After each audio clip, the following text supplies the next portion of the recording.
Good evening for all of you in India. A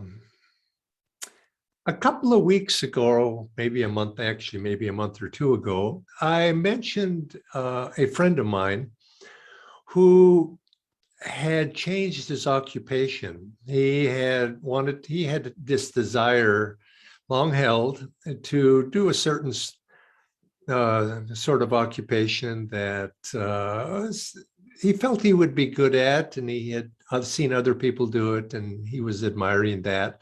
And he wanted to do that as well. And it was about being a life coach, helping other people, being a mentor, and new careers, job counseling, that sort of thing. But he had never found the opportunity to do it. Now, because he had responsibilities, family responsibilities, he had a job, he was somewhat invested time and energy-wise, maybe a little monetarily also, in what he was doing now, and he had risen up to a certain standard in that company. But yet he had this other idea in his mind that he wanted to go on his own and do this other endeavor. And when COVID came, everything changed in the workplace, as you know, perhaps many of you have been impacted that way. And he said, well, this is the opportunity right now. I can do this. I want to do this. And he was a bit hesitant at first, of course, making a change like that. But finally he said, no, I'm going to do it. And he did. And the reason I mention this is because I received word from him, an email that, yes, he's made the change and things are going well. He's very happy. And so far he's been rewarded, in various ways because of the change, but also within his own self. I think that's what he's reflecting, not so much outwardly successful, but the fact that he had fulfilled something that he wanted to do. Now, whether he stays with it or he gets it out of his system and then he says, well, I really wanted to do what I was doing before, I don't know. But I was very happy for him because he had fulfilled this desire within himself. And that when you do that, how often we feel a sense of relief and satisfaction with that. And I was reminded as this thought of my friend being successful in this way sort of inspired me to think of what the topic I want to talk about today.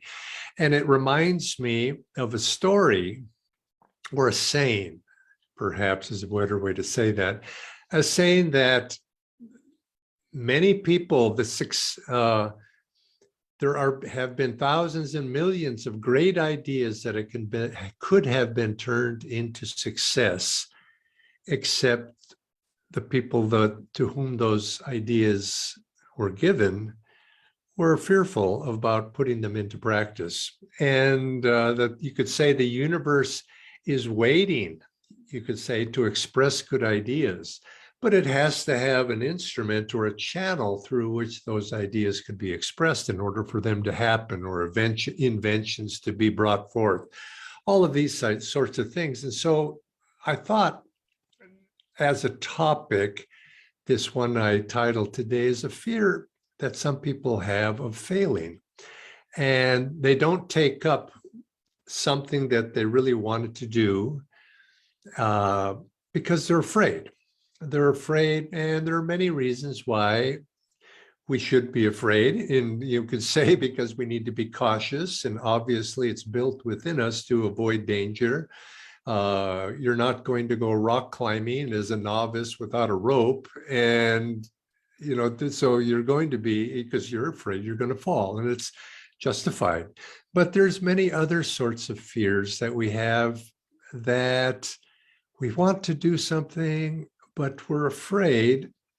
And there are many reasons why not to do something, but being fearful that we might fail, and you could sort of our life's not in danger, you could say, but your failure in many ways, that fear of failure often holds us back from accomplishing something. The fear of something that is not really justified. I remember when I was a very little boy, in my neighborhood, I was the last of the kids in the neighborhood to learn to ride a bicycle. I didn't have a bicycle, whatever the circumstances were. Everybody else knew how to ride a bicycle but me. And I really very much wanted to learn how to bicycle, be on a bicycle. But I didn't have one. And pretty soon it got to the point where I said, well, I don't really want to learn how to ride a bicycle. Everybody else rides, but I don't want to. And I look back on it and I said that because one, I didn't have a bicycle to ride. And the second one was, even when other friends would say, here, you can try my bicycle, I say, no, no, no, because I would make a fool out of myself. It's very silly, but I don't know how old I was when I was 6, 7 years old, or whatever. And I thought, oh, that's silly. But finally, my brother came to my rescue and said, look, and found a bike somewhere and taught me how to ride that bike. And I felt such a sense of freedom. I still remember it after all these years, such a sense of freedom and accomplishment that I learned to ride that bike. And it was part of that, I'm sure, was just learning, how you feel as a kid when you learn how to first ride. You just go everywhere in the neighborhood. But it was also that burden of fearfulness that was on my shoulders. And I think we can multiply this by many times, because as we grow up, as a kid, you're learning lots of new things, and the world can be fearful, and you can fear this or you can fear that. And you have to summon up that quality of courage, you could say, to face those fears. Now, there are many fears that, as I said, are somewhat justified, to be able to accomplish things that may actually, if you don't train yourself, may hurt you, or are reasonable. But the mere fact of failing, you could see, is not one of them. Failing for no reason other than, oh, I failed, I didn't succeed at what I wanted to do. And you feel a sense of diminution. You're made smaller within yourself simply because of the fact of failing in and of itself. If you, as a child, if you get into that habit and carry it on into adulthood, you could see that you don't take up anything risky. And for those of us on the spiritual path, of course, this is an important thing, because taking up the spiritual path, learning to go be outside of our comfort zone in terms of what we know, of seeking something higher, there's obvious benefits to that too. But even Arjuna in the Bhagavad Gita, he says, Krishna was encouraging him to take up yoga, to take up the divine search. He says, Krishna, what if I fail? Is all going to be lost? And Krishna says, no, nothing is lost. It's just a matter, even if you lose your body in the fight. But of course, he was speaking symbolically here, maybe literally too, but symbolically, even if you lose your body and you died, you will then be reborn and to take up the quest. And so there is no loss. There is no energy, something put into motion. You cannot be created nor destroyed. And so we find ourselves that even if Krishna or Arjuna, that great warrior, felt that sense, well, what about us? And so, yes, we can see that this impulse is there, and we want to do something, but that sense of failure comes. Now, we have to understand that if we are going to endeavor to do anything beyond what we know already, beyond what skills we have ready, what talents we have already, if we're going to even expand our knowledge beyond the boundaries of where we are right now, a measure of expansion and embracing of something new is going to have to take place. And it is almost guaranteed that failure is built into that equation, because we don't accomplish success all in one stroke. Usually, occasionally, if we're well enough prepared, maybe, and if we're perhaps fortunate, maybe. But we know doing anything, and even me riding that bicycle as a 6 or 7-year-old, I fell down. And if I was afraid to fall, I was not going to be able to ever ride that bike.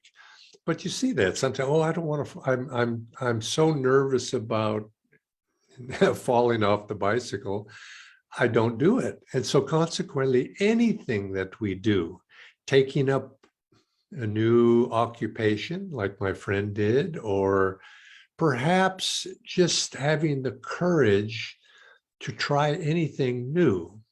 And isn't this, you could say, the quality that we have to be able to expand ourselves into any direction, is you have to have that quality of courage, but also an acceptance of the fact that failure is built into the very system, built into life itself, that willingness to get up and try again. Swami Kriyananda said when he was at the ashram in Mount Washington as a new disciple of Paramhansa Yogananda, a fellow disciple of his had a dream, which felt that it was, the fellow said it was somewhat of a superconscious dream, in which all of the disciples of Master were running a race.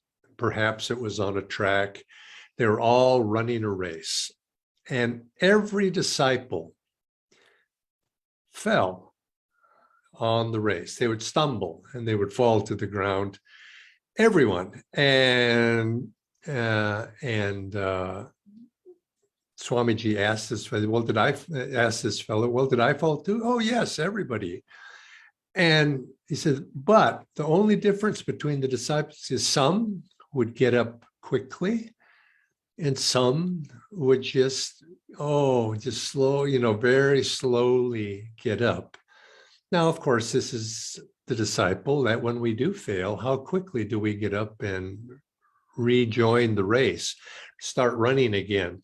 But that is an important point. But the fact of the matter is accepting the fact that inevitably we're going to stumble somewhere along the way. And to be able to be prepared for that is, part of wisdom, you might say, being wise enough to take those risks that you can endure. You could say that's maybe the boundary line between caution and taking the risk of failures. If you do fail, are you going to lose your life? Well, you better prepare for that. But if you do fail, is it merely just a matter of your ego is going to be bruised, as my little 6-year-old ego or 7-year-old ego was when I was thinking of all the other kids are going to laugh at me? What is it? And if you find that you have something within yourself that you have this strong desire for. Now, I'm speaking about good desires here, not negative desires, but ambitions. You could say thoughts. Maybe I could do that. Maybe I could climb that mountain. Maybe I could one day. And they're with you, the ability to say, okay, and they're a good thing, perhaps. Success itself. We want to be successful, but I'm comfortable or I'm satisfied where I am now. Why risk everything for that? I think you have to ask, what are you really risking? And prepare for it. Now, the fear of failure is how to do that, how to take it up, how to accomplish those things that you want to accomplish. One of the problems with risking failure or feeling that maybe I'm going to fail, that blocks us from being able to ultimately be successful, is we're focusing our attention on the wrong thing. You see, we're focusing our attention on failing. I'm focusing my attention of falling rather than focusing my attention on actually being successful. And so one of the first things is we need to focus on where we're going or what we want to achieve. Once we make that decision, well, yes, I think I'm going to do this, we have to set the failure aside.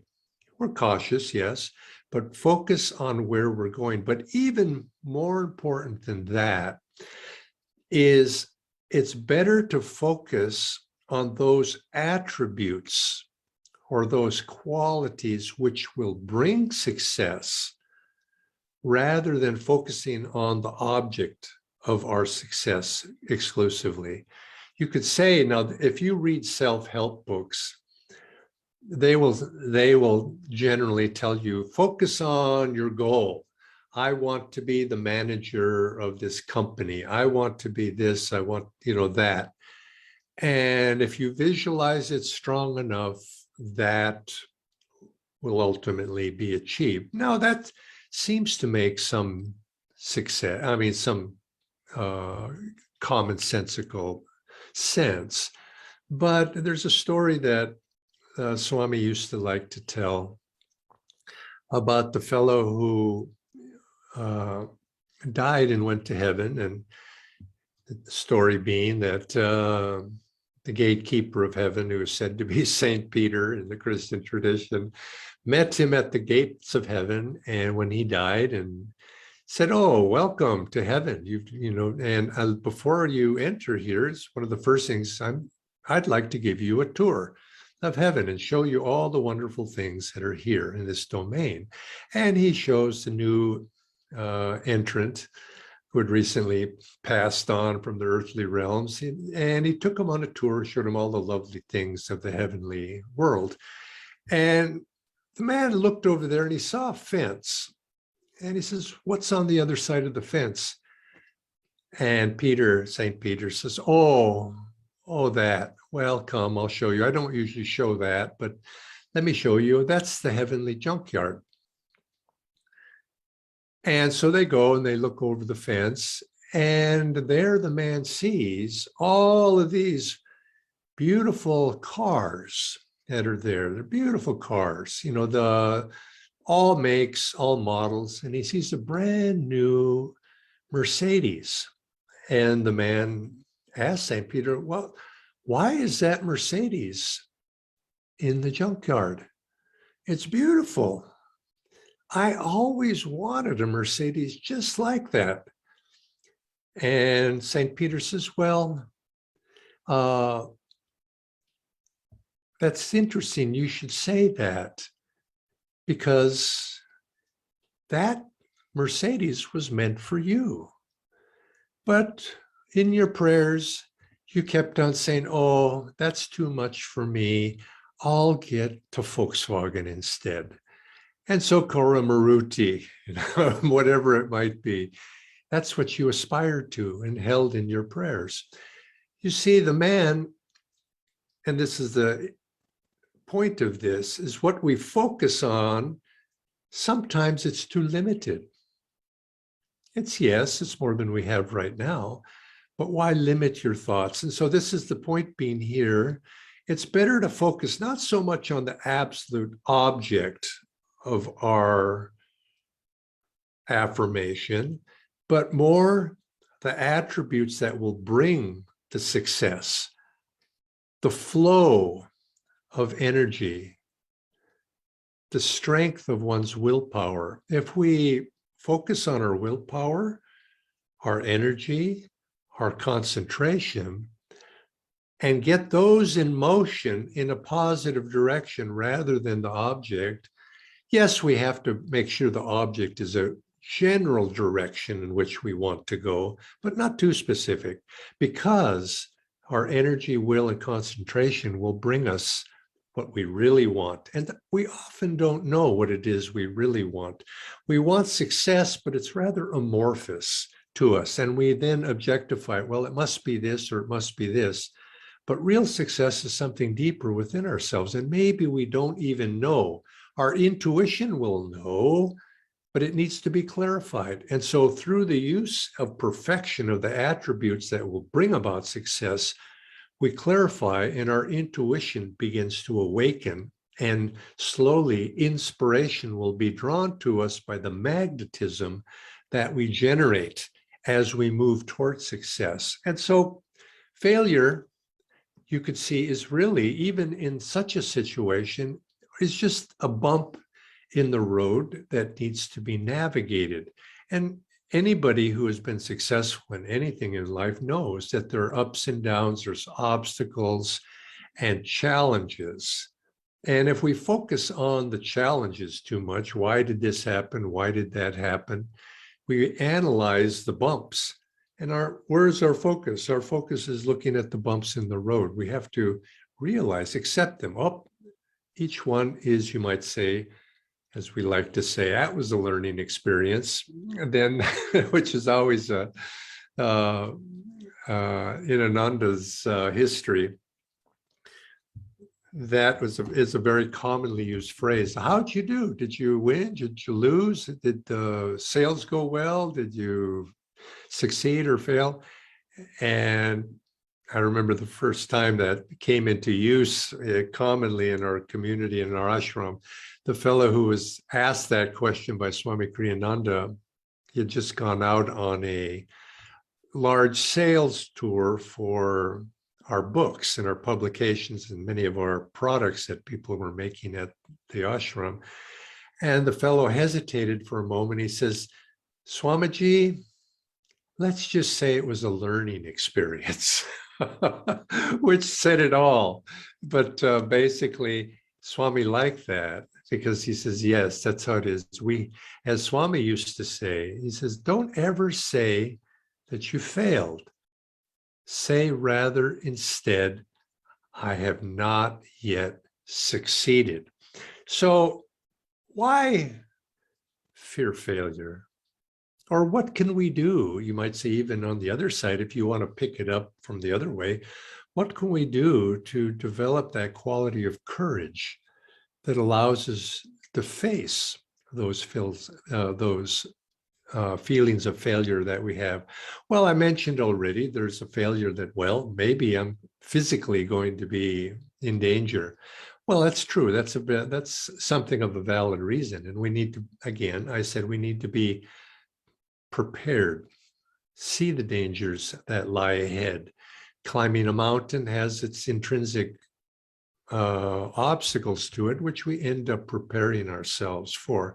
So that's reasonable. That's a reasonable one.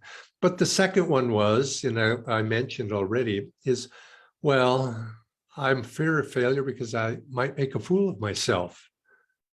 Well, why not just accept the fact that maybe we're a fool already? And so if you're a fool already, nothing worse can happen, so I think this is a good one that people have a fear of public speaking or getting in front of a crowd or being able to do something where other people are looking. I remember back at school, we had to be in the class play, every year, one of our classes, there's little kids that have to get up and do some sort of production. And it was always so nerve-wracking to have to remember what to say. And of course, some kids just love it. They just go out there in front of everybody and be the star of the show. But then there's those of us who would be more shy. Well, Swami used to say, you're going to make a fool of yourself one way or the other. Why don't you get used to it? And then, because it's an obsession with oneself. It's, in other words, too much over concern with one's own egoic personality. And that's just something that all of us need to learn to overcome as we progress through life. And so, maybe we're that already. So if you accept it.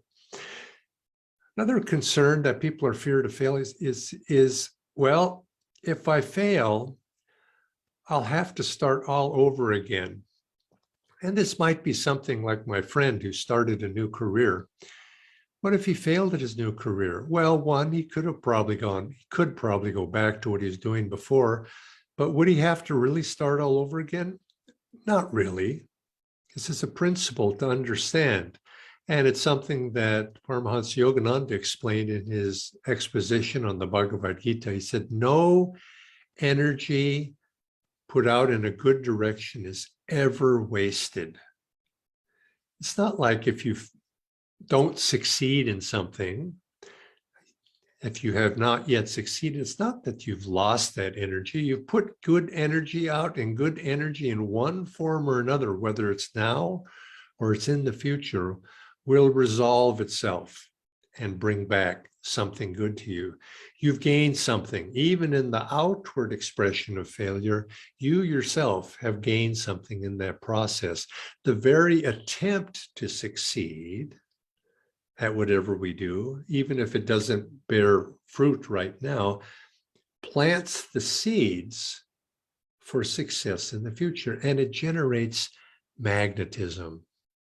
And it generates the will, if you're using that will rightly, to get stronger, to next time. Try again. If I don't succeed now, in the future. Or you mean a little bit further, this is not only will you have to start over, maybe you'll lose everything. Maybe then, of course, everything will disappear, and that can be frightening. But even if you're going to lose your riches, lose your wealth, you'll find that the real wealth that successful people have is not the outer wealth that they've accumulated. The real wealth that successful people have developed or engendered is those qualities that brought the outer manifestation of that wealth to themselves. So it's not unheard of, and actually it's quite common. Those people who start one business and are successful at it can start a second one easily. I think of this billionaire now, Elon Musk. He started off building, I don't remember what it was, but yeah, whether it was electric cars, solar power, batteries, rocket ships. One thing, the energy that he has developed, he applies it in one direction or another. I'm sure he could take up just about anything, probably, and make it into a success. And you see this in really successful people. So that's the real wealth that we gain, is the power within ourselves to manifest something outside of ourselves. So you lose everything. If you've lost everything, you can do it again and again and again. And, I think I'm not saying to not take proper planning, proper caution, and also make sure that your direction is going to be supported and reinforced by the universe itself. In other words, don't be foolish, don't be or presumptuous. But if you're doing a good thing and it's reasonable, don't let fear of failure be the thing to stop you. And I remember this is if you are going to take up, it's like my fear, I have a little bit of a fear of heights. If I get up in a very tall building, I look off the balcony, I go, oh boy, that's a long way down there. I don't know what it is. I'm not really afraid of falling down there, but it's that queasy feeling that comes. And so if you're climbing a mountain, don't look down. Look toward where you're going and look what's right in front of you and look at that rope.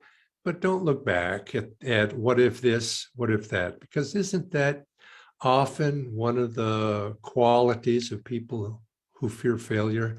What if this happens? Oh, what if that happens? Or this circumstance, and you can multiply that to such a point where we become paralyzed. And of course, even if death should claim us and you are a daredevil or something like that, I think a sense that this body, we must respect it, but sometimes we endeavor in great things, and people do lose their lives in great endeavors. But we look back on those people as embodiments of courage, often the case. Sometimes it's foolish courage, and they weren't, you might say, commonsensical. But remember, even if the worst should happen, this is a long journey. And if we can develop that quality of courage to look failure in the face, that quality of courage is the, you could say, the beginning, one of the most primary foundational ingredients that's necessary for us to take up the real big challenge of life, which is seeking God. We think I've used the images here of success in a material world, but that's, you could say, training ground for where success really is needed and courage really is needed. The courage to take up the spiritual path, the courage to transcend ego, to take that ego that is binding us and to lay it at God's feet and to offer that up. That's a great act of courage. And that's what's being asked of all of us. And we must develop that quality at the beginning stages in little things. And by being courageous in little things, we develop it to the point where we can use it to sustain us in the big challenges of life, to face whatever those challenges are. And one of the tools that allows us to do that is, of course, we've mentioned non-attachment and overcoming fear of failure, being affirmative, but all of these are tools. And when we have these tools, we know that we're going to succeed. It's not doubt is driven away. And I think one of the fears of fear of failure and why people have that is they doubt. And doubt is a lack of faith. And faith is developed by direct experience. So if we take this to the spiritual realm, the doubts, the questions, the fears that we have, they can't be there on the spiritual path once we have a taste of God in our life, in our spiritual life, because you have that little bit of experience that God is with you as your companion at all times. What could possibly be fearful of after that, if you know that God is with you in everything that you do? And so you could say these qualities, which are meant for us on the spiritual path, have to be developed in our day-to-day life. And those things that we do learn on the spiritual path, in order to be able to strengthen them, we have to apply them consciously or subconsciously, apply them in our day-to-day application in daily life. So remember, take away a few things. One thing, remember what Swami said: you've never failed. You just have not yet succeeded. Joy to you.